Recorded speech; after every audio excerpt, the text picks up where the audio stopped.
नमस्कार मित्रांनो, welcome to my Sunday भटकंती व्लॉग. सो आज मी चालली आहे खोपोलीला गगनगिरी महाराज मठात. मला ट्रेन मिळाली आणि त्यानंतर मी ट्रेनमध्ये हे आवळ्याच्या आणि चिंचेच्या गोळ्या घेतल्या. I just felt like relieving my childhood. मग मी खोपोलीला पोचले.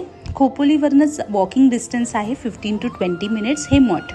ठीक आहे, जर तुम्हाला वॉकिंग नसेल जायचं तर तुम्ही ऑटोने जाऊ शकता. 20 रुपीज पर सीट. मठात गेल्यानंतर खूपच कन्फ्युजिंग वाटेल की कुठली लाईन कुठल्या दर्शनाला जाते. मी तुम्हाला सांगते. ज्या लाईनमध्ये आता मी उभी होती ती जाते समाधीकडे आणि पुढे तिथून महाप्रसादसुद्धा अवेलेबल असतो. आणि ती मधली लाईन होती होम हवनची लाईन. इथे आम्हाला माकडंसुद्धा दिसले. नंतर समाधीच्या इथे जाताना जास्त व्हिडिओ काढणं अलाउड नव्हतं म्हणून आम्ही चोरी व्हिडिओ घेतले. मग दर्शन घेतलं आणि तिथून आम्ही निघालो हादडायला. आम्हाला फारच भूक लागली होती. तुम्ही बिलीव्ह नाही करणार, आम्ही 4 वडापाव, 1 भजीपाव आणि नंतर 1 प्लेट कांदा भजी खाल्ली. ती तर माझ्या जीवावर आली होती संपवायला.